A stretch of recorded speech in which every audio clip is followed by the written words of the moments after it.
centro comunitario. Yo les decía hace rato que la diáspora, que es una palabra que se utiliza mucho entre el judío, la diáspora indica la dispersión de los judíos. Y donde quiera hay judíos en Rusia, en Polonia, en Alemania, en España, en todos los países del mundo hay judíos. Posiblemente en el único que no hay es en Irak y tal vez también en Corea del Norte, pero en la mayoría hay judíos. Aquí en México hay una gran cantidad de judíos, de comunidades judías. En Monterrey hay mucho judío, por eso Monterrey es muy rico. Estoy hablando serio, por los judíos.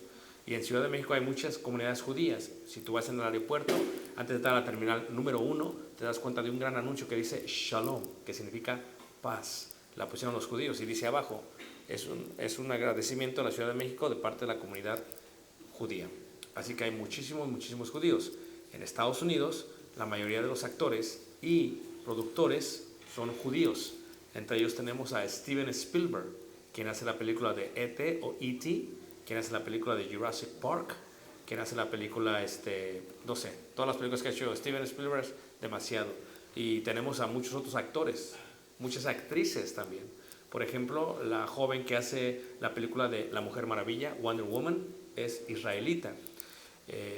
Es más, en Líbano, que es un país que está al norte de Israel, se prohibió pasar esta película. ¿A causa de qué? De que no les gusta promover el país de Israel, y como la actriz era israelita, no se puso la película. Entonces, Adam Sandler es israelita o judío, Ben Stiller es israelita judío. Entre artistas encontramos, por ejemplo, Adam Levine, que es de Maroon 5, él también es judío. Entonces hay mucha gente que es judía. Se ha dicho que si se salieran todos los judíos de Estados Unidos, el país quedaría en la quiebra, porque también hay muchísimos judíos en el Senado, como diputados, como representantes de los distritos. Por eso el gran apoyo que tiene Israel de parte de Estados Unidos, porque una gran comunidad judía se encuentra en Estados Unidos. Nosotros venimos de la ciudad de Elgin, es un suburbio de Chicago, pero en Chicago hay mucho judío, especialmente en la parte norte.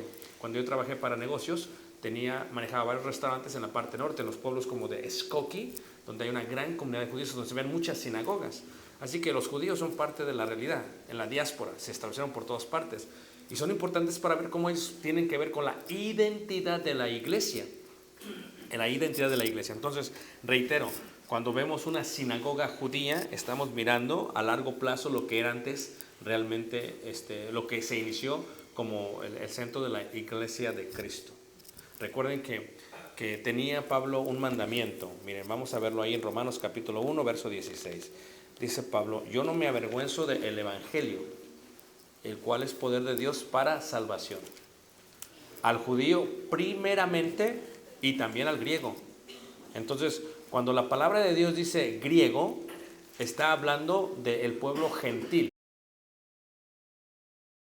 Ellos que hablaban el idioma griego. Pero al judío primeramente está indicando ¿a quiénes? Está indicando a todos aquellos que eran hebreos y prosélitos que practicaban el judaísmo. Entonces, vamos a continuar con esto, y cuando vemos la iglesia y las etapas de la iglesia, estamos viendo una vez más las tres edades, ¿verdad? La edad patriarcal, número 1, la edad mosaica, número 2, y la edad cristiana, número 3. Reitero, cuando vino Cristo, cuando vino Jesús, aproximadamente en el año 0 después de Cristo, aunque realmente fue como el año 3 o 4 antes de Jesucristo, cuando vino Cristo, Él vino a establecer, a fundar la iglesia, la eclesia, ekaleo. Lo vimos esto ya en detalle en la primera hora, en la primera clase. Cuando empieza la iglesia se compone solamente de judíos. No había gentiles en la iglesia primitiva. Los primeros miembros gentiles son Cornelio y su familia. Y desde ahí se empieza a desplazar totalmente todos los cristianos gentiles. Así que si viéramos, por ejemplo, en Mateo, vamos a estar ahí, en Mateo, en el capítulo 3. Ahora, veamos el tiempo de transición. Mateo 3, versículo 1 y 2. Yo les decía a ustedes que la palabra iglesia es de la palabra ekkaleo, eclesia. ¿Se acuerdan ustedes que veíamos eso? Ek, sacar, llamar, eclesia, para reunir. Eclesia. Entonces, eso es lo que significa la palabra iglesia, es la transliteración de la palabra iglesia. ¿Ok? Cristo en el griego, o Cristo en español, viene de la palabra hebrea Mesías o Mesiaca, que significa ungido. So, Cristo es ungido, iglesia es congregación, o los que fueron llamados fuera para congregarse. ¿Ok? Entonces, cuando nosotros decimos que somos cristianos, ahora, nunca en el Nuevo Testamento vas a ver que un miembro de la iglesia dice, yo soy cristiano. Nunca lo vas a ver eso. La gente vio a la iglesia de Cristo y les empezó a llamar cristianos por primera vez en Antioquía porque se estaban comportando como Cristo. ¿Ok? Entonces eso es muy importante. Pero cristianos significaría ¿qué? Ungidos. ¿Y con qué se unge? Con aceite. Se utiliza un cuerno de carnero. Un cuerno de carnero. Se le pone aceite de olivo y especias aromáticas. Ahora, ¿por qué aceite de olivo? Ok. El aceite de olivo fluye del olivar y se utiliza para ungir a reyes y ¿qué? Sacerdotes. ¿Ok? Entonces, si voy a hablar de la congregación con el nombre didáctico reino,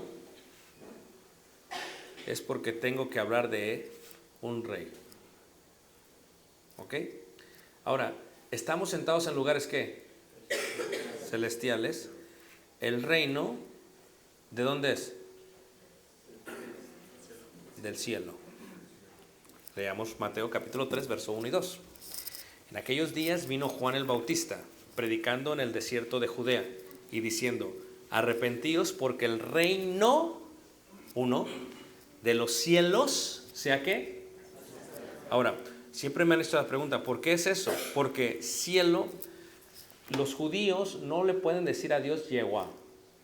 Le pueden decir Adonai o Adonai, que significa Señor.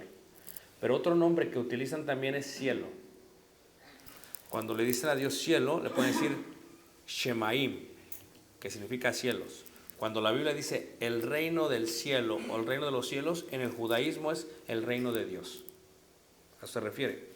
Si el reino es del cielo, si el reino es de Dios, indica que hay un rey e indica que hay súbditos. Juan el Bautista predicó, el reino de los cielos sea ¿qué? Acercado. ¿Ok? Ahí mismo, si ustedes ven, por ejemplo, en Mateo, ahí mismo en el capítulo, Mateo capítulo 16, veamos en el verso 18, Mateo 16, verso 18, vemos esto. Ahora, ya entendimos lo que es la palabra iglesia, eclesia, ¿ok? Ya lo entendimos. Dice aquí, y yo también te digo que tú eres Pedro, y sobre esta roca edificaré mi ¿qué? Ahora, vean la palabra que utiliza, iglesia, eclesia, ¿ok? Iglesia es eclesia. Pongan un separador aquí y veamos la similitud que esto tiene con Éxodo capítulo 19. Éxodo capítulo 19. En el verso 5 y 6. Éxodo 19, 5 y 6, donde se recibe los 10 mandamientos en el monte Sinaí, en el desierto del Sinaí. Dice así, 19:5 dice: ahora pues, si diereis oído a mi voz y guardareis mi pacto, vosotros seréis mi especial tesoro sobre los pueblos, porque mía es toda la tierra. Verso 6. Y vosotros, ¿a quiénes les está hablando? A los israelitas. Y vosotros, o sea, si tú, número 1, oyes, número 2, guardas, van a ser un tesoro para mí, sobre todos los pueblos. 6. Y vosotros, o sea, los israelitas, me seréis un reino ¿de qué? De sacerdotes. ¿Ok? Sacerdote es aquel que puede ofrecer sacrificios a Dios. Sacerdote es aquel que puede ofrecer sacrificios a Dios. ¿Bajo qué idea puede ofrecer sacrificios a Dios? Bajo esta idea.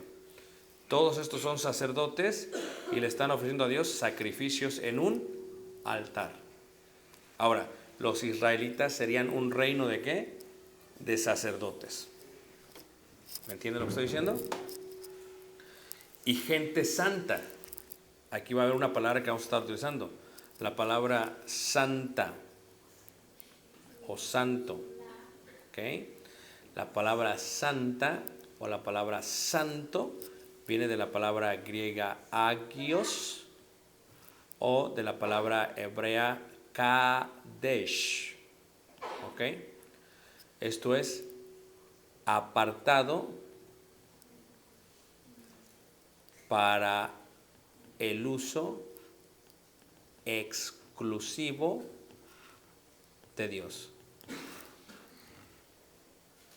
O sea, que si Dios llama o saca ek y los reúne, los congrega, eclesia, los ha llamado y congregado para el uso exclusivo de Dios. Por lo tanto, la iglesia o congregación automáticamente, al ser congregación, son santos, porque han sido apartados para el uso exclusivo ¿de quién? De Dios. Entonces, automáticamente, si los israelitas serían un reino de sacerdotes, aquí en la tierra, la eclesía o iglesia, la cual es el reino ¿de dónde? Del cielo, de Dios. La iglesia es el reino del cielo, el reino de Dios, o como veíamos en la primera hora, es una embajada de los cielos. Por eso Efesios dice que nos ha sentado en lugares ¿qué? Celestiales. ¿Ok? Entonces, si regresásemos a lo que le dice Jesús a Pedro, ahí en Mateo, donde pusieron una separación, en el capítulo 16, en el verso 18, vemos cómo tiene la aplicación esto de lo que está diciendo. Dice así: y yo también te digo que tú eres Pedro y sobre esta roca edificaré mi iglesia, mi eclesia. O sea, la iglesia de Cristo fue diseñada desde la eternidad, antes de la fundación del mundo.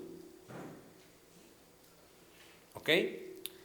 Pero para que llevara el punto a que se desarrollara al momento de su establecimiento como iglesia del Mesías, eso sucedió en el día del Pentecostés.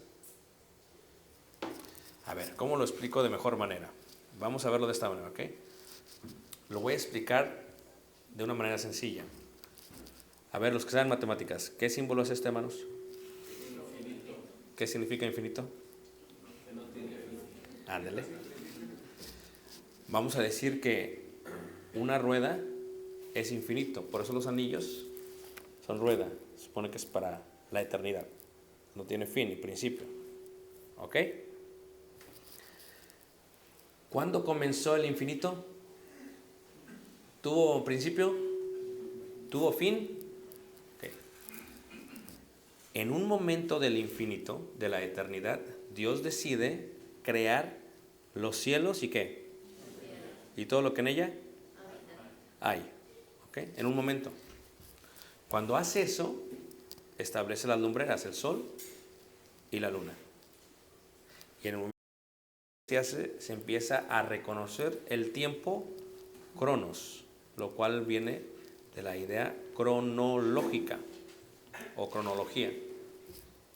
O sea, ¿cómo sabemos que el día de hoy es viernes? Por el calendario. Pero antes de que hubiera sol y que hubiera luna, no sabían el tiempo, porque no había tiempo. Entonces, así es como se inicia el tiempo cronos, la cronología, con la creación de todo. Ahora, en un momento, todo este planeta y todo lo que en él existe va a ser destruido con fuego. Eso es lo que creemos. Eso es lo que enseña la Biblia. Segunda de Pedro dice que todos los elementos serán ¿qué? Quemados. Entonces todo esto va a ser destruido, va a haber destrucción. Y entonces todo lo creado va a regresar otra vez a la eternidad. Porque Dios es infinito, tú y yo somos finitos. O sea, Dios es infinito, Dios no tiene principio ni tiene fin, porque Él es el alfa y la omega. El primero, el principio. Eso indica que Él nunca se inició, Él siempre ha sido y siempre será. Porque Dios es el mismo ayer, hoy y siempre. ¿Todo me está siguiendo? Ahora, pero tú y yo, a diferencia de Dios, tuvimos un principio. En el momento en que Dios nos creó, o mejor dicho, tu mamá y tu papá, ¿sí o no, hermanos? Entonces, y tú fuiste la simiente más rápida. ¿Sí o no, hermanos? Y nadaste. Y llegaste al óvulo. Y buscaste entrar. Y entraste. Y en ese momento que entraste, Dios te creó como ser humano. Tuviste ese inicio. Pero estás diseñado para la eternidad. Nunca vas a terminar de ser. Siempre serás. ¿Ok? Ya sea que te vayas con Dios o que quedes excluido de la presencia de Dios. Pero estás diseñado para la eternidad. No hay regreso atrás. ¿Todos están entendiendo? En este momento, antes de que existiera la tierra y lo demás, Dios, aquí en la eternidad, es Dios. Dios no nos necesita. Nosotros lo necesitamos a Él. Dios establece y decide, voy a formar mi familia. Y tú dices, ¿por qué? Bueno, a ver, ¿por qué tenemos hijos, hermanos?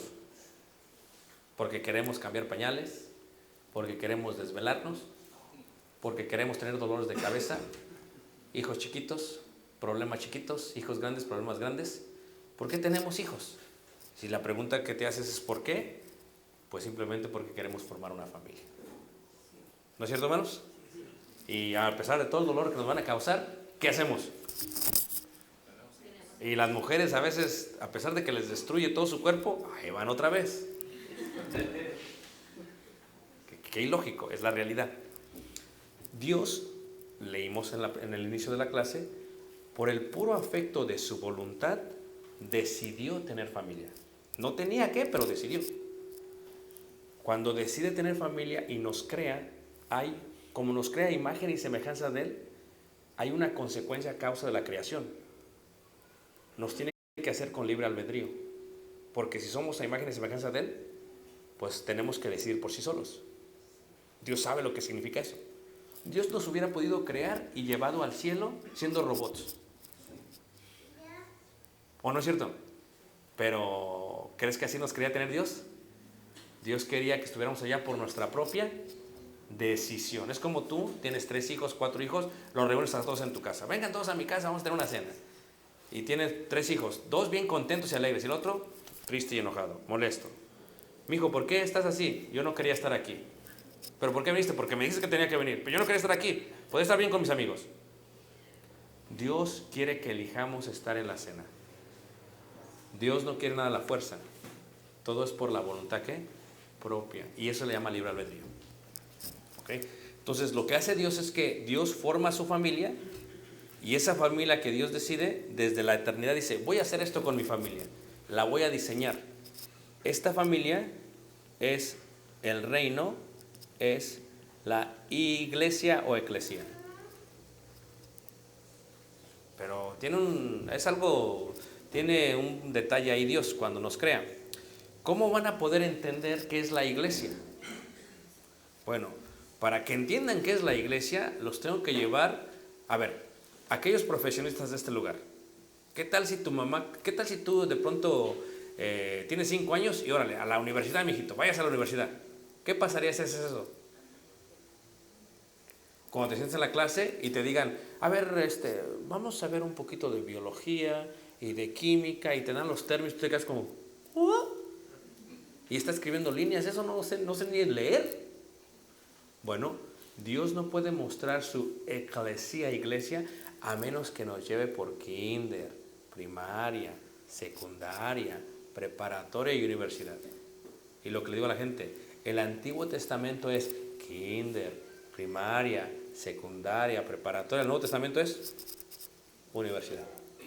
Pero ahora, ¿qué tienes a nosotros, miembros de la Iglesia de Cristo? ¿Qué crees? Que luego que nos bautizamos, ¡pum!, pura universidad. Y del Antiguo Testamento no entendemos nada. Ni entendemos qué significa iglesia. Ni entendemos qué significa Cristo. No puedes tú entender la identidad de una iglesia o de algo a menos que sepas su historia. Por eso estamos viendo esta introducción completa. Ahora, para entender eso, decimos lo siguiente. Si tú ves, ¿se acuerdan del tabernáculo? Okay, esto está en el libro, en la página número 16. Okay, ¿se acuerdan del tabernáculo? ¿El tabernáculo qué es? Dices, ¿para qué Dios hace un tabernáculo? Dios hizo un altar de holocausto, una fuente, el pan de la proposición, el candelero, el altar del incienso, el arca del pacto y el propiciatorio. Y te preguntas, ¿para qué Dios hizo eso? Yo no entiendo eso. Porque Dios está mostrando los fundamentos para comprender la iglesia, la familia. La gente no entiende, dice, ¿para qué hizo esto Dios? Pues si tú no entiendes del tabernáculo, no vas a entender la iglesia. Y muchos de nosotros sabemos de la iglesia y no sabemos del tabernáculo. A ver, si yo les dijera, ¿cuáles son los muebles del tabernáculo? A ver, vamos a ver. ¿Quién sabe qué es el tabernáculo? Vamos a empezar por el principio. ¿Quién sabe qué significa la palabra tabernáculo? Levanten la mano, ¿quién ha escuchado la palabra tabernáculo? Bájela. ¿Quién sabe qué significa la palabra tabernáculo? Así estamos en la universidad. Ok. La palabra tabernáculo viene del hebreo mishkan. Mishkan. Mishkan. Que significa tienda portátil. Sí. Es como una casa de campaña. Tienda portátil. ¿Cuántos muebles tenía el tabernáculo? Levanten la mano, ¿quién sabe? 7. Número 1. Sí, ese es como el número 3, hermano. Ese es el número 7. En orden, hermanos. Primero, esto está en el examen, ese es el 5. Ahí va. Número 1 tiene. Número 1. El altar del sacrificio. Número 2. La fuente de bronce. Número 3. La mesa de los panes de la proposición. Número 4. El candelero de oro. Número 5. El altar del incienso. Número 6. El arca del pacto. Número 7. El propiciatorio. Ahí estábamos. ¿Ah? Pues ya los dije. El arca del... repetición. ¿Listos? De regreso. ¿Listos? La proposición. ¿Listos? Ahí va. Ahí va. ¿Están listos? El propiciatorio, 7. El arca, 6. El altar del incienso, 5. El candelero, 4. La mesa de los panes de la proposición, 3.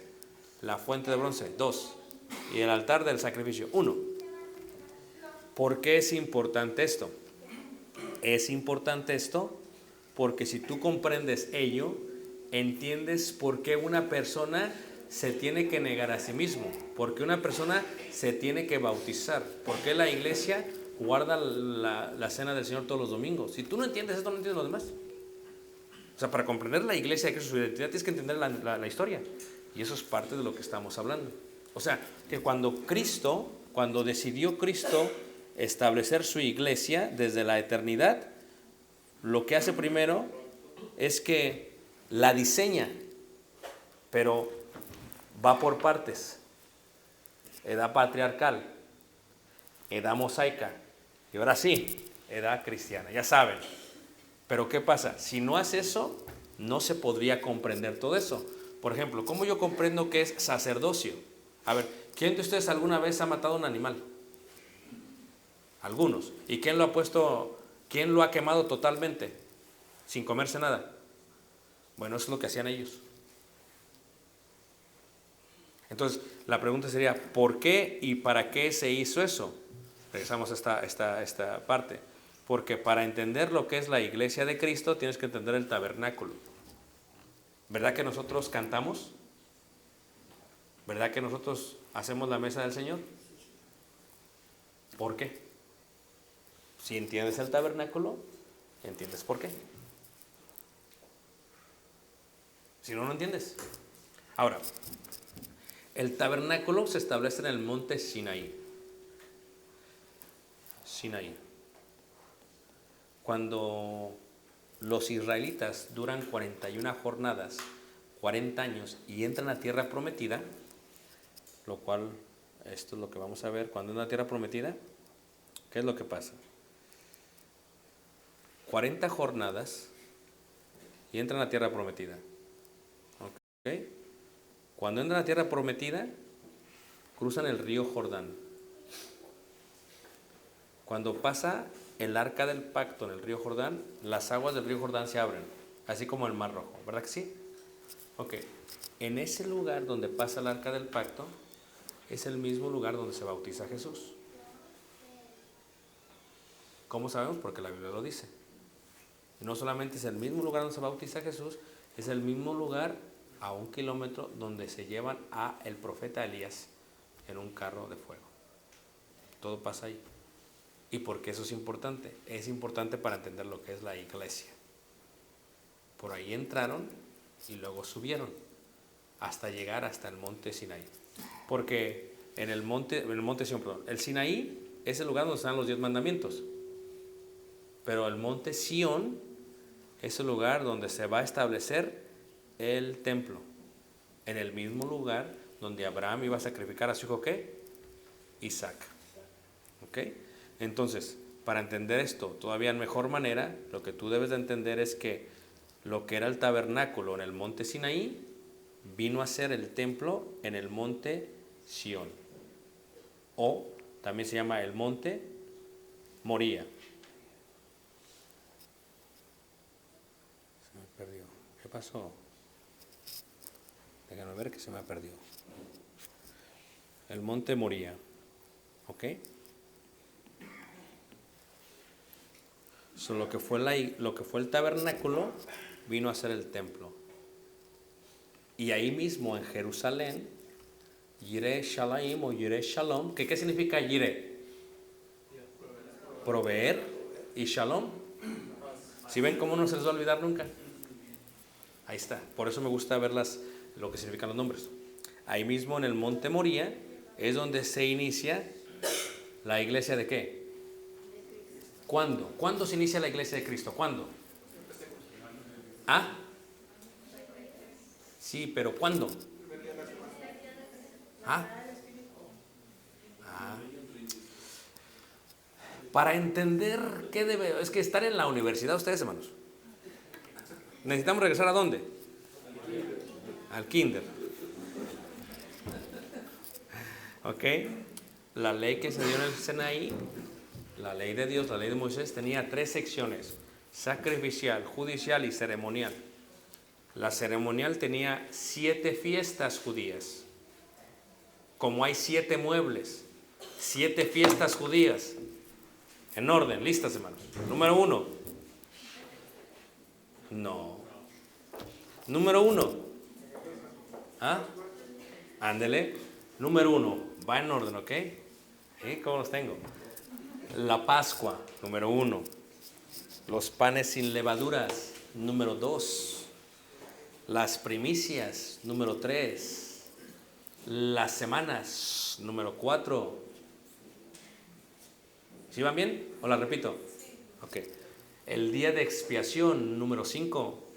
La fiesta de las trompetas, número 6. Y los tabernáculos, número 7. Ahí están las fiestas. Las 7 fiestas judías. Pascua, levadura, primicias, semanas. ¿Ok?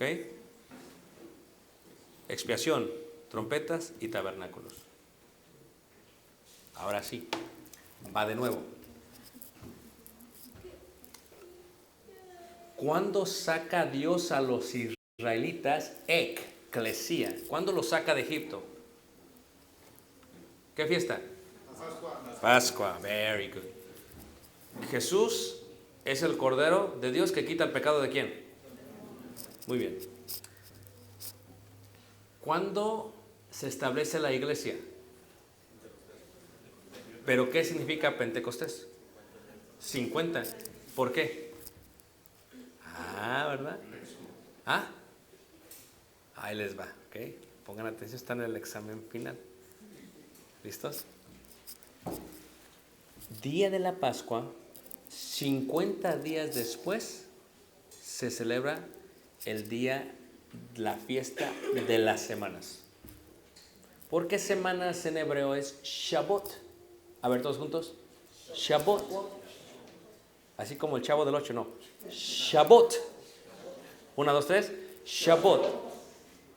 Que son 7 semanas después. 7 por 7. Más un día.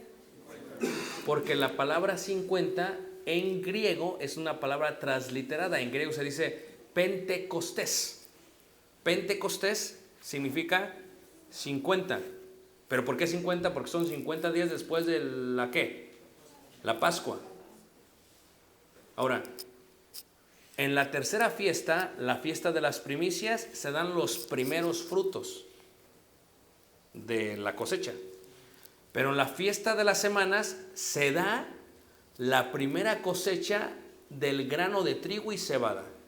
Porque también con 7 frutos bendijo Dios al pueblo de Israel. Todo es 7. ¿Cuántos días la semana tiene? 7. ¿Cuántos muebles el tabernáculo? 7. ¿Cuántas fiestas ceremoniales? 7. ¿Y cuántos frutos bendijo Dios a la tierra prometida? 7. Ahí va, de memoria, listos. Los tengo bien apuntados todos. Ese no está en el examen, ese es del Antiguo Testamento. Los más importantes, trigo y cebada. ¿Quieren saber los demás? Sí. Estudie su Biblia. No, ahí va, ¿ok? Trigo, cebada, uva, higo, olivo, dátil,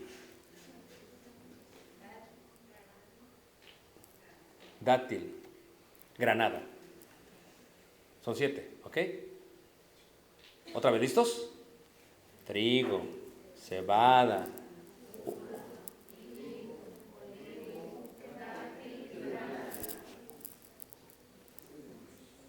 Muy bien. Son los 7 frutos con los que se bendijo Dios a los israelitas en la tierra prometida. Ahora, el día del Pentecostés se da la primera cosecha de trigo y de cebada. ¿Por qué es importante esto? Porque cuando es el día del Pentecostés, ahora, Dios mandó que todos los varones israelitas vengan hacia Jerusalén. ¿Dónde está qué? El templo. 3 veces al año, en 3 fiestas. ¿Cuáles son las 3 fiestas del año que tienen que venir a Jerusalén? Ándele, maná. Pero en hebreo. ¿Cómo no? Shabbat. Eso no. Shabbat, que significa semanas. 7 semanas después del día de la Pascua. Shabbat. Esa es una. La otra.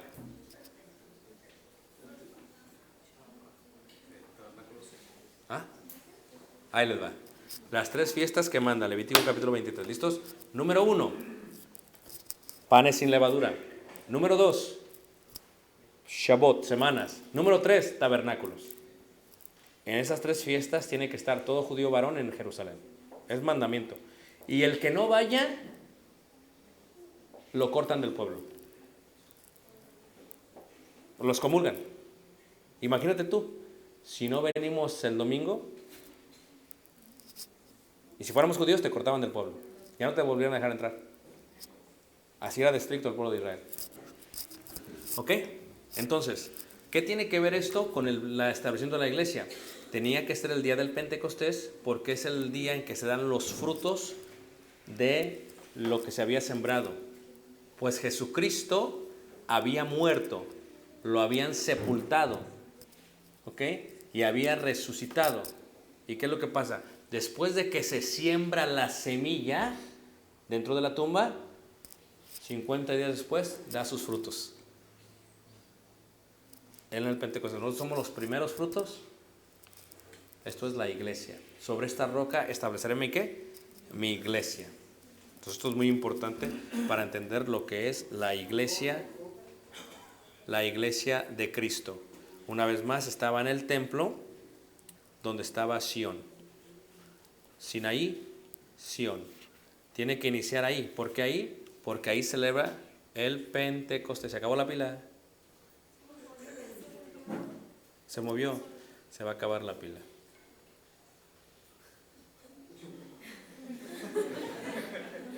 ¿Está prendida el otro? Sí. Ay, Señor. Muy bien. Entonces, ¿en qué estamos? Ok. Vean ustedes qué tan importante es esto, hermanos. Vean ustedes qué tan importante es esto. Ahora, vamos a leer un versículo a ver si me entienden. Veamos Hebreos en el capítulo 12, en el verso 22, 18 al 22. Levanten la mano, ¿quién me está entendiendo, hermanos? ¿Quién se perdió ya? Okay. Hebreos 12, verso 18. ¿Ok? Muy bien, Hebreos 12, 28. 12, 18, perdón, 12, 18. Dice así: porque no os habéis acercado al monte que se podía palpar, o sea, Sinaí, que ardía en fuego a la oscuridad de las tinieblas y a la tempestad, al sonido de la trompeta y a la voz que habitaba, la cual los que la oyeron rogaron que no se les hablase más, porque no podían soportar lo que se ordenaba: si aún una bestia tocara el monte, será apedreada o pasada con dardo. Y tan terrible era lo que se veía que Moisés dijo: estoy espantado y ¿qué? Y temblando. Nosotros no nos acercamos al monte Sinaí, porque eso le corresponde a los judíos, a los que guardan la ley de Moisés. Sino, versículo 22, que os habéis acercado al monte de ¿qué? De Sión. Ven, ellos se acercaron al monte Sinaí, nosotros al monte de ¿qué? Sión. ¿Quién iba a matar ahí a Isaac? Abraham. Yo les decía en las otras clases que hay 2 maneras de ser descendientes, de ser linaje, de ser descendientes, hijos. Una es a través del linaje y la genealogía, y la otra es a través de la acción o imitar. Y les hablaba del diablo, que dice Jesús: vosotros sois hijos de vuestro padre el diablo, porque los deseos de vuestro padre queréis ¿qué? Hacer. ¿En qué forma somos hijos de Abraham? ¿Somos hijos de Abraham por linaje? No, porque esos solamente son ¿quiénes? Los hebreos. Somos hijos de Abraham por la acción. Esto es, porque no me avergüenzo del evangelio, porque es poder de Dios para salvación a todo aquel que cree en él, al judío primeramente y también al griego. Pero ¿qué sigue diciendo? Porque el justo por la fe ¿qué? Y ahí viene la palabra fe.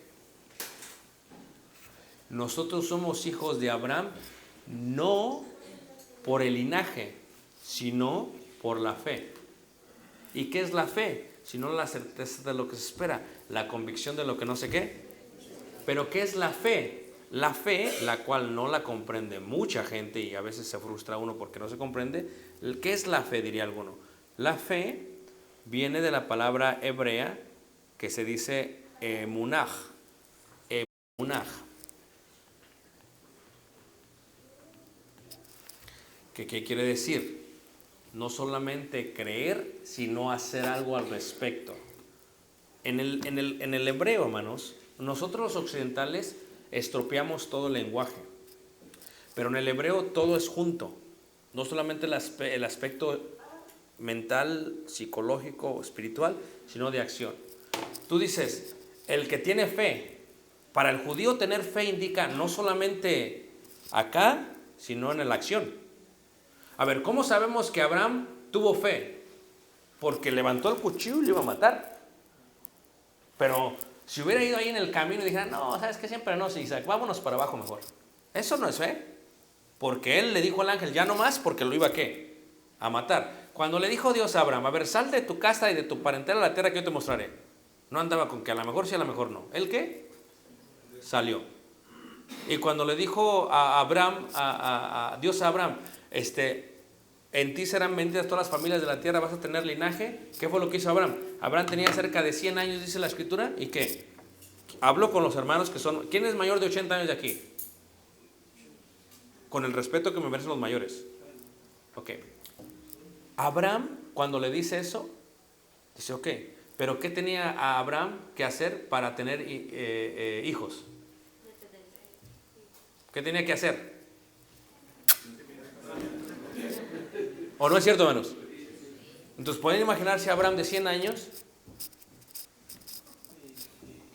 Sara.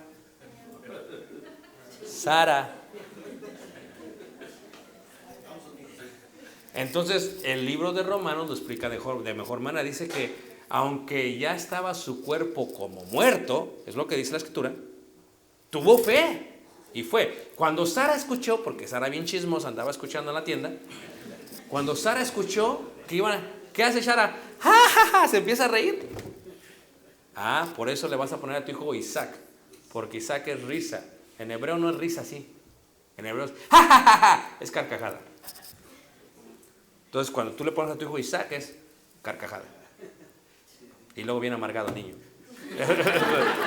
Esa es otra cosa. Entonces, Isaac significa eso, significa risa. ¿Pero qué tuvo?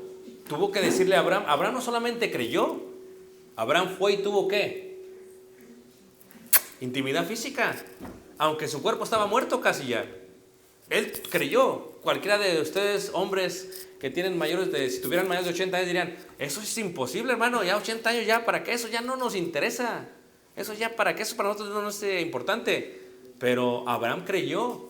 Por eso cuando le explican a los occidentales, cuando Santiago o Jacobo el mayor, Jacobo el hermano de Jesús, o hermanastro por parte de su papá José y María, le dice a los otros, no solamente seamos oidores, sino también ¿qué? Ellos no entendían eso bien y dicen, es que la fe sin obras está ¿qué? Muerta. No solamente se requiere tener fe, sino que obras. Pero si le hubiera dicho a los hebreos, lo hubiera dicho emunaj. Por eso entiendo lo que es emunaj. Ellos no separan la acción de la fe, y nosotros sí. Una cosa es tener fe, otra cosa es tener acciones. No, para el hebreo no es. Por eso dice, no solamente tienes que tener fe, sino que tienes que tener también obras. En este aspecto, lo que estamos diciendo en cuanto a eso, es que nosotros somos hijos de Abraham, no por linaje, sino por la fe.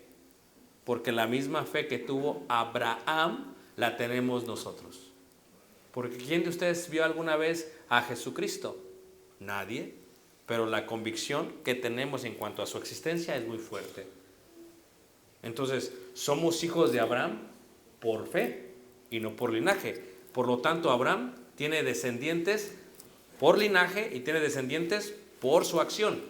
Y por medio de esa acción, al igual que Abraham, somos llamados hijos de Dios. Y él es llamado padre de muchedumbre. Y por eso cuando uno muere va al seno de Abraham. ¿Por qué? Porque ahí está Abraham. Y Abraham constantemente va viendo todo su linaje llegar. ¿O no dice así la escritura que le dice a aquel rico, Padre Abraham, manda a Lázaro? Que pues, si tú ya estás allá, yo estoy acá. llegando y llegando y llegan y llegan y llegan y llegan y son descendientes de él porque viven también conforme a él. ¿Conforme a qué? A la fe. Entonces dice aquí, sino que os habéis acercado al monte de Sión. ¿Por qué dice monte de Sión? ¿Por qué?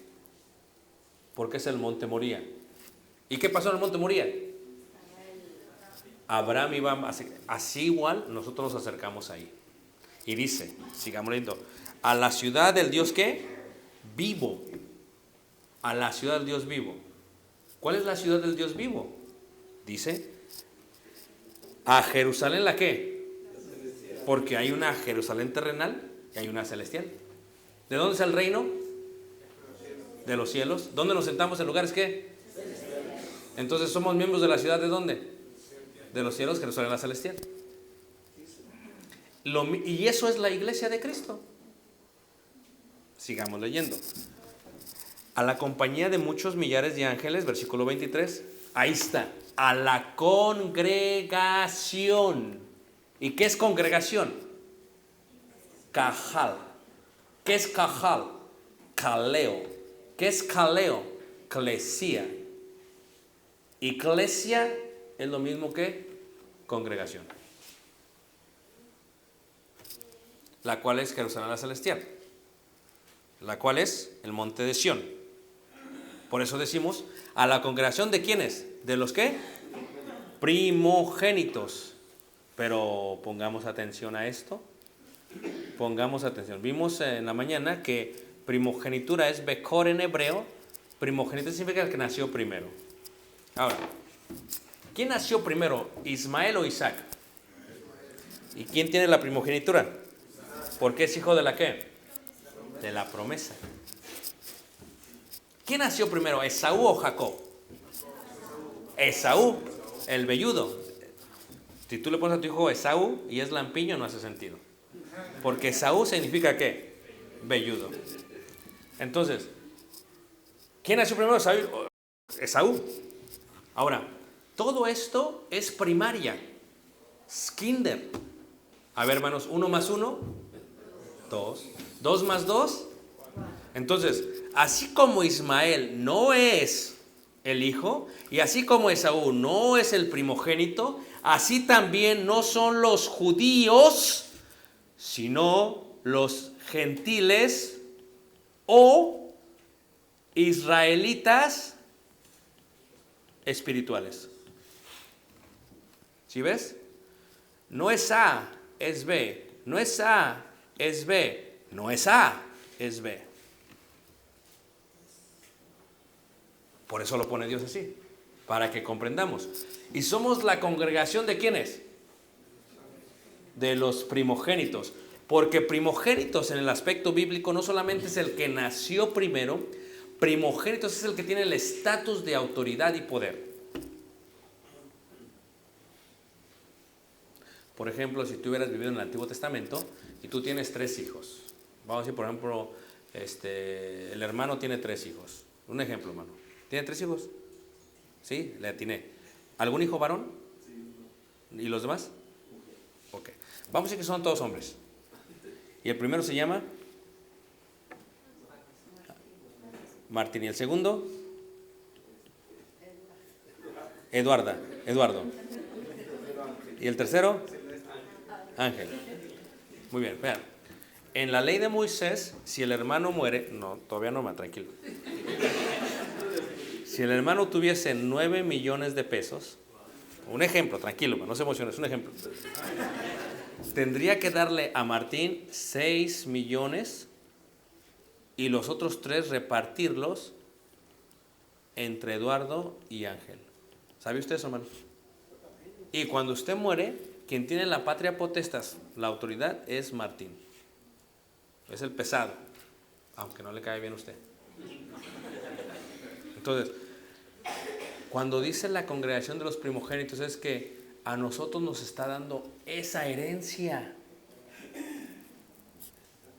Los que somos hijos, ¿por medio de qué? La fe. Porque el gusto por la fe, ¿qué? Ahora, yo les pregunto, siempre les explico esto a todos, estamos haciendo unos artículos de algo nuevo, y les digo, ¿ustedes han escuchado las parábolas de los jornaleros? Fíjate, las aplicamos no totalmente bien, pero buena aplicación, pero no tan buena. Cuando uno aplica la de los talentos, la de los jornaleros, dice, un hombre salió a buscar y encontró a unos, ejemplo, a las 9 de la mañana. Y los contrató. Y les dijo, te voy a dar tanto. Los primeros. Y luego encontró a otros al mediodía. Y los contrató y les voy a dar tantos. ¿Verdad que sí? Y luego, ya unos ya casi al final los contrató. ¿Verdad que sí? Y luego cuando les empieza a pagar a todos, dicen, ok, a todos les voy a pagar lo mismo. A este les dio uno y estos se emocionan. Si los dio, pues me van a dar más a mí. Y a todos les dio lo mismo. ¿Y qué dijeron estos? Se molestaron. Esto no es justo. Dice, ¿por qué decís eso? ¿No era de él? ¿No había quedado con ustedes de eso? ¿Por qué no es injusto? Muchos aplican esto a la parte de nosotros, los gentiles. Decimos, bueno, es que la hermana se bautizó cuando tenía 15 años y se murió a los 90. Pues trabajó un montón. Trabajó 75 años en el evangelio, fíjate. Y luego viene otro hermano que se bautiza a los 50, se muere a los 90 y solamente trabaja 40 años. Y no es justo. Luego viene otro hermano que se bautiza a los 89 años con 11 meses y se muere a los 90. Y nomás trabajó un mes. Ahora, ¿todos reciben lo mismo, sí o no? Sí, pero no se está diciendo de esto. De esto no está hablando la parábola. Aunque nosotros lo aplicamos siempre así. De lo que está hablando la parábola es esta. Los hebreos y judíos tenían lidiando con Dios desde más de 5,000 años. Cristo viene y establece su pueblo, y los que nunca habían lidiado con Dios entraron luego a ser parte del reino. ¿Justo? Totalmente. ¿Para unos? No. Para otros sí. ¿Cómo crees que se sintieron los judíos? Ay, qué mala onda. Tanto tiempo que tenemos lidiando con eso desde el monte Sinaí, y nomás llegan estos que no saben nada, que son idólatras, que adoran a los ídolos griegos y a los ídolos grecorromanos, romanos, y que comen cerdo, que comen chicharrón, que comen todo esto. O sea, es el pensamiento. Y llegan y ya entran luego. Y ni siquiera les duele la circuncisión como a nosotros de chiquito, que tenías que llorar. Ese es el aspecto que tenía la parábola. Que los que somos los finales, que los últimos, que los postreros serán ¿qué? Primeros. Y cuando vino Jesús dijo, mira, he aquí las rameras, he aquí los publicanos, que van corriendo para ser parte del reino. ¿El reino es qué, hermanos? Iglesia. ¿La iglesia es qué? Familia de Dios. ¿Desde cuándo estaba diseñado esto? Desde la eternidad. Eso es la iglesia de Cristo. Eso somos nosotros. Somos una congregación de los primogénitos. La iglesia de Cristo no es una organización terrenal. Les voy a dar otro para que entiendan la importancia. A ver, ¿cómo se apellida uno de aquí? ¿Cómo te apellidas tú, mijo? Sánchez. Otro. Tejeda. Otro. Otro. Madrigal, perdón. Otro. Zavala. Otro. Sí. Vamos a empezar con el hermano, que creo que es el que sabe más. Zavala, hermano. ¿Listo? ¿Cómo se llamaba su papá? ¿Carlos? ¿Usted cómo se llama, hermano? Carlos. ¿Y su papá? ¿Y su abuelo? Octaviano. ¿Y su bisabuelo? ¿Y su tatarabuelo? ¿Y su tatarabuelo? El hermano no sabe ni de dónde viene.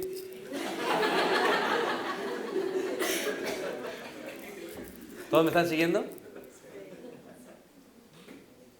Los judíos sabían, los hebreos sabían hasta sus tribus. Y así 1, 2, 3, así se lo dan de memoria. Y el hermano se lo olvidó. Ahora, ¿dónde está enterrado su abuelo, hermano? ¿Y su bisabuelo? ¿Y su tatarabuelo? ¿Y su tatarabuelo? ¿Sí ven? Ahora, fíjate, el hermano era olivar silvestre. ¿Estamos de acuerdo? Lo injertaron al olivo natural. Entonces, el hermano ya no importa Carlos, ya no importa Carlos, ya no importa Octaviano. ¿Sabía usted, hermano? No pesa el nombre, el apellido, porque eso es terrenal. Por eso el que no aborreciere, dice la Escritura, el que no aborreciere ¿a qué? El que no aborreciere a padre, a madre, a hijo, etcétera, etcétera. Ya no importa, ¿no? Ahora, porque su familia es del cielo. Por eso ahí tienes a la mujer que se casa con el hombre y se hacen los dos cristianos. Y luego el hombre mira hacia atrás. El hombre regresa por su camino de maldad. Y ahí la mujer aferrada con el hombre, ahí aferrada, acostada ahí todavía, aferrada. Cuando venga Cristo, uno va a quedar y el otro se va a ir. No, es que yo me quiero quedar con mi marido. No, chiquita. Porque no pesará más el esposo ni la esposa. Por eso, qué ilógico sería que venga un familiar de viaje a tu casa. El domingo en la mañana viene, ya saben hasta qué hora llegar. Llega a las 8 de la mañana, te vengo a visitar. Ah, mira qué bien. ¿Me vas a atender o no? Sí, es que iba a ir a la iglesia. Fíjate, ya dice iba. Ya cambió de idea. Entonces le pesa más el nombre, ahí se queda, ¿a poco no? Y el familiar ya tiene el chip. Ah, cuando llego temprano se queda, no va a la iglesia. Y como quiero que regrese para que estemos bien borrachos, pues entonces voy a llegar todos los domingos en la mañana. A veces la mamá, que no es cristiana, de alguna u otra manera, manipula a los hijos. Mamá, viniste el domingo y tengo que ir a la iglesia. Ah, ¿me amas más a la iglesia que a Dios? ¿Que a mí? ¿Amas más a la iglesia que a mí? Son más importantes. Ellos te parieron y ellos te dieron a luz. Yo desde chiquito estoy ahí. Y te empiezan a manipular. Y tú, ok, mamá, así me quedo. El que no aborreciera, ¿a quién? Por eso, como decía la hermana, una hermana que conocimos, dice la hermana, mira, hermano, cuando venían los familiares, mi casa era abierta para todos. Si usted se quería quedar en mi casa, se puede quedar todos los meses que quería, pero había regla. Si usted se queda en mi casa, usted va a la iglesia conmigo. No es como que quiere hospedaje y luego no quiere ser parte de mi familia. Y muchos así se convirtieron. Porque se hospedaron y empezaron a escuchar la palabra y se convirtieron. ¿Por qué? Porque la familia a la que pertenecemos no es una familia terrenal, del cielo. Viene de allá. Somos del cielo. ¿Por qué? Porque cuando se acabe todo el mundo, se van a acabar ¿quiénes? Los Zavala, los Tejeda, los González. Todo se va a acabar, hermano. No vas a llegar allá. ¿No has visto a la familia González? No los... Porque, fíjate, el hermano no se acuerda de su tatarabuelo. Allá lo que importa no es el apellido. Lo que importa es si fuiste miembro o no de la iglesia de Cristo. Porque eso es para la eternidad. Estamos diseñados para la eternidad. Somos una familia. Ahora, fíjate cómo lo dice Hebreos capítulo 2, lo dice más claro. Hebreos capítulo 2, en el verso 11. Hebreos 2, verso 11. Entonces, cuando Cristo dijo, estableceré mi iglesia, está hablando de una familia, que ya estaba diseñada ¿desde cuándo, hermanos? Desde la eternidad. O sea que cuando tú entras a esta familia, no somos una familia que nomás aquí en México, ni en Estados Unidos. Somos muchos. No, somos infinidad, hermanos. Infinidad de familia en Cristo. Somos muchos por doquier, hermanos. Y nunca te ha pasado que conoces a otro hermano que nunca habías hablado con él y se conocen en una campaña, en un evento y empiezan a platicar y, oye, parece que nos conocemos ¿desde cuándo? ¿Por qué? Porque somos hijos del mismo Dios y a los dos nos educaron de la misma manera y los dos estamos en un mismo sentir, en un mismo ¿qué? Pensar. Ve como dice Efesios 2:11. Por tanto, acordaos de que en otro tiempo vosotros, los gentiles, en cuanto a la carne, erais llamados incircuncisión por la llamada ¿qué? Circuncisión hecha con mano en la carne. Versículo 12. En aquel tiempo, ¿cuándo? Antes de ser miembro de la familia, antes de ser miembro del reino, antes de ser miembro de la iglesia, antes de que te llamaran para congregarte. En aquel tiempo, estabais sin ¿quién? sin Cristo, alejados de la ciudadanía ¿de quién?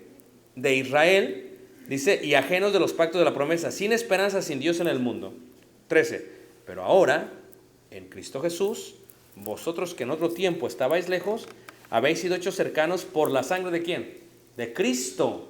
El hermano tiene en su sangre Zabala. Pero yo y el hermano tenemos no barrera, no Zabala, la sangre de Cristo que fluye en nosotros. La copa de bendición que bendecimos, no la sangre, no lo que tenemos en común, la sangre de Cristo Jesús. Yo y él nacimos de la misma familia. Yo y él nacimos de la misma madre. Yo y él nacimos de la misma iglesia. Somos miembros de la iglesia de Cristo.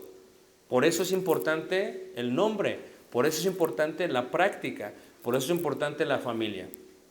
¿O qué pasaría si llegara una persona a tu casa y toca la puerta y le abres? Papá. ¿Cómo que papá? Yo a ti no te conozco. ¿Tú de quién eres, hijo? Usted es mi papá. No, espérame. Quiero pasar a dormir. Espérate. No te conozco. Porque no es que, hijo, no te conozco. Pero cuando uno es hijo y lo abres, mi hijo, lo conoces. Porque nació en el mismo lugar. Fíjate cómo sigue diciendo, versículo 14. Porque Él es nuestra paz, nuestro shalom, que de ambos pueblos hizo uno, derribando la pared intermedia de separación. ¿Ok? Y dice, aboliendo en su carne las enemistades, la ley de los mandamientos expresados en ordenanzas, para crear en sí mismo de los dos un solo y nuevo hombre, haciendo la paz. Y mediante la cruz reconciliar con Dios a ambos en un solo cuerpo, matando en ella las enemistades. Y vino y anunció las buenas nuevas de paz a vosotros que estabais lejos y a los que estaban cerca, porque por medio de él, los unos y los otros, tenemos entrada para un mismo espíritu en el Padre. Versículo 19. Así que ya no sois ¿qué? Extranjeros, ni qué, sino conciudadanos de quiénes. ¿Y miembros de qué? ¿De la familia de quién? De Dios. Ahora, la iglesia es el reino de los cielos, es una embajada del cielo. ¿Sí se acuerdan ustedes de eso? Entonces, cuando uno no es miembro de la iglesia, por ejemplo, ahorita en Estados Unidos está muy duro lo de la parte de legal e indocumentados. O sea, tú llegas allá y, a ver, préstame tu identificación. Y tú la sacas. A ver, esta es chueca. Está hecha en China. Esta no es veraz. Esto no está bien. Tú vas al aeropuerto, toman tu identificación y la pasan bajo una luz azul. Y se ve si es genuina o no. Tú sí eres. No eres. Arréstenlo. Depórtenlo. Antes de Cristo éramos indocumentados. Antes de Cristo éramos extranjeros. Pero en Cristo Jesús somos conciudadanos. O sea que el diseño que Dios tenía para su familia desde la eternidad, ya había visto, voy a hacer lo siguiente, voy a tener un pueblo, voy a tener una congregación de hebreos y judíos. Y después, cuando se marque el misterio de los tiempos, voy a ir, me voy a hacer carne, voy a morir por ellos y a través de mi sangre ellos van a ser parte de esta congregación. Y entonces ya no habrá dos, habrá un solo cuerpo, una sola familia. Y estos que estaban muy lejos, los gentiles, serán llamados ya no extranjeros, ya no advenedizos. Ahora serán llamados miembros de la familia ¿de quién? De Dios. ¿Cómo? ¿Cómo son llamados miembros de la familia de Dios? ¿Cómo? ¿Cómo son llamados miembros de la familia de Dios? ¿Y cómo es que esto sucede?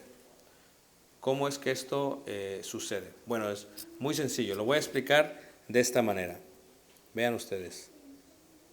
Creo que ya no lo encontré. Preguntas hasta aquí antes de continuar. Preguntas. ¿Preguntas?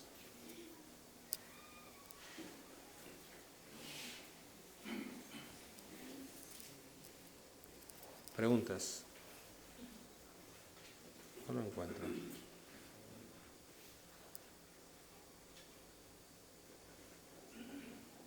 Aquí está. Preguntas, hermanos. ¿No hay preguntas? Ok. ¿Qué es el Evangelio? Las buenas nuevas. Ok, vamos a entenderlo todavía mejor, ok. ¿Alguien ha visto cuando nace un bebé, hermanos? ¿Quién ha visto así directamente? No de que está en dolor, no, de enfrente. Ok. Cuando nace un bebé y sale del cuerpo de la mujer, hay agua y hay sangre. ¿Verdad que sí? Y tú dices, ¿pero por qué? Cuando dice primera carta de Juan que Jesucristo vino y dice, capítulo 5, del 7 en adelante, 3 son los que dan testimonio en el cielo, el Padre, el Verbo y el Espíritu Santo. ¿Y esos 3 son qué? 1.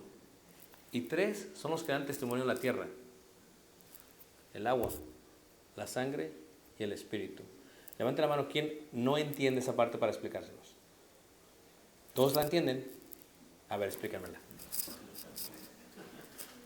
Levante la mano, ¿quién no la entiende? Ok, se la voy a explicar. Cuando dice que Jesucristo vino en agua y sangre, indica que Jesucristo era 100% Dios, 100% humano y que nació de una mujer. Porque hay agua y hay qué. Y cuando nace un bebé, eso es lo que hay. Y nosotros de igual manera. ¿Cómo? Cuando nos bautizamos, hay agua y hay sangre. Hermano, yo nomás he visto agua. ¿Por qué? Si tú entras a las aguas del bautismo, ¿qué ves? Agua. Pero ¿no es la sangre de Cristo la que te limpia de todo pecado? Cuando uno se bautiza, nace de nuevo. Porque que no naciere del agua y del Espíritu no puede ver de los cielos. Entonces, cuando tú te bautizas, estás naciendo de agua y de sangre. Y en ese momento eres parte de la familia ¿de quién? ¿De qué, hermanos? De Dios. Porque el bautismo es necesario, no solamente para la salvación, sino para añadirte a la iglesia. El bautismo es necesario. Si uno no está bautizado y dice, no, yo nomás con creer. No, tú con creer, así lo piensas tú, pero emunaje es hacer obras. Y las obras se perfeccionan, o la fe se perfecciona por las obras. Así que si tú crees que Jesucristo es el Hijo de Dios, ¿por qué no te bautizas? Como el eunuco dijo, aquí hay agua, ¿qué impide que sea bautizado? Este ya quería meterse. Y le dijo Felipe, si crees, bien puedes. Entonces, cuando uno nace, nace del agua y del Espíritu. Y cuando uno está naciendo del agua y del Espíritu, 3 son los testigos de eso. ¿Cuáles? El agua, la sangre y el Espíritu. Porque cuando te bautizas, se te da el don del Espíritu Santo. Son 3. Ahora, luego dice una persona, oiga, hermano, fíjese que me dice que somos hermanos, pero él no es de la iglesia de Cristo. Y le digo, pues es nuestro hermano. ¿Cómo que no es mi hermano? Sí. Primo, tampoco. ¿Por qué? Porque para ser hermano requieres nacer de la misma mamá, de la misma iglesia. Y si no naces del mismo lugar, no podemos ser hermanos. Es que no solamente se trata de bautizarse de adultos, se trata de bautizarte en el pueblo de Dios. A ver, cuando iban los judíos ahí por el desierto, si había un judío allá por allá, si había una persona allá por allá, no sé, a 100,000 kilómetros, ¿era judío? ¿Era descendiente, era hebreo? ¿Qué se necesitaba para ser hebreo? ¿Ah? Bueno, eso era para guardar, pero ¿qué significa para ser hebreo? ¿Hebreo significa qué? El que cruzó. Establece raza. Para ser hebreo, ¿qué se requiere, hermanos? Genealogía. Entonces, tú no puedes decir, yo estoy en la India y soy hebreo. En la iglesia de Cristo lo mismo. Para ser miembro de la familia, tienes que nacer dentro de la iglesia de Cristo. Porque ¿cuántas congregaciones hay, hermanos? Una. ¿Cuántos ungidos? Muchos. Entonces tenemos que nacer. Es parte de lo que enseña la Escritura. ¿Se acuerdan ustedes cuando Pablo llegó a Corinto y encuentra a unos discípulos de Juan el Bautista? Y le dicen los discípulos, no, nosotros nunca habíamos escuchado del Espíritu Santo. Pues ¿con qué bautismo fuiste bautizados? Pues con el bautismo de Juan. Ah, ¿y qué hizo Pablo, hermanos? Los volvió a bautizar. Por eso dice una persona, es que yo me bauticé de grande. Sí, pero ¿en qué iglesia? Porque tienes que nacer de la misma familia. Ok, ahorita vamos a extender. Vamos a tomar un descanso, pero antes de eso, preguntas, hermanos. Vamos a acabar antes de las 5. Preguntas hasta aquí, hermanos. Hermano, sí, hay 2 allá, pero 3. El que sea, comienza, está bien. Yo tengo una. ¿Sí? En el pasaje donde Pedro hace la confesión a Cristo, hay quienes piensan que le dijo Pedro que sobre él le edificaría la iglesia, y hay quienes piensan que realmente se estaba refiriendo a Jesús, y hay quienes piensan que se refería a la confesión que le hizo. ¿Cuál es su opinión? Bueno, no lo que digo yo, lo que dice Jesús realmente. Si tú lees el contexto de Mateo, en el capítulo 16, ellos están en Cesarea de Filipos. Es un lugar, es una ciudad que estableció uno de los hijos del rey Herodes. Y sobre ella se edificaron templos paganos. El contexto en el cual se encuentran y están platicando, están hablando en medio de varios templos paganos. Templos como el templo del Fauno, templos como templos de Apolos, esos son los templos que hay. Ahí mismo lo que está haciendo Jesús es que toma a los discípulos y los lleva a este lugar. Y les dice, ¿quiénes dicen los hombres que soy yo? Es una pregunta. Entonces unos dicen, bueno, uno un profeta, otro... Empezaron a dar... Pero entonces Pedro, o sea, quien se llama Cefas, dice, no, tú eres el hijo del Dios viviente, del Altísimo. Entonces dice Jesús, muy bien, no te la ha declarado carne ni sangre, sino mi Padre que está ¿qué? Lo que está haciendo Pedro es que está declarando que Jesús es el ungido, el Mesías. Eso es lo que está haciendo Pedro. Es lo que... Sí. Ahora, como consecuencia a ello, le dice, sí, Pedro, primero su confesión. Y yo te digo a ti, Pedro, que sobre esta roca, o sea, sobre mí, porque es lo que acababa de confesar Pedro. Tú eres. Pues sí, Pedro, muy bien. Yo te digo, Pedro, que sobre esta roca, sobre mí, se edificará mi iglesia. Y luego dice, y las puertas del Hades no prevalecerán sobre qué? Sobre ellas. Ahora, las puertas del Hades, o sea, en el contexto grecorromano, ahí en Cesarea de Filipo se encuentra una cueva. Y en la cueva se practicaba algo pagano donde se aventaban a los seres humanos vivos, morían adentro, luego hay por debajo una agua, este es el río Banias que forma el río Jordán, y del otro lado sale el agua. Si salía sangre, quería decir que el dios del inframundo en la mitología griega no había sido satisfecho, no se había satisfecho. Es que lo que hacían, seguían aventando. Pero ya cuando no salía sangre, ya estás tranquilo. Entonces se reconoció esa cueva como el lugar o la entrada al inframundo, al sepulcro, al Hades. Entonces dice Jesús, por eso lo llevó ahí, dice, sobre esta roca edificaré mi iglesia, mi eclesia, y esto no lo va a poder detener. Y las puertas del Hades no prevalecerán sobre qué? Ni la muerte. Porque, reiteramos lo que hemos explicado, la iglesia está diseñada para la eternidad. Y las puertas del Hades, el sepulcro, no pueden prevalecer a la familia de Dios. La familia de Dios va a continuar. A eso se refiere esa parte. A ver, una jovencita por acá tiene una mano.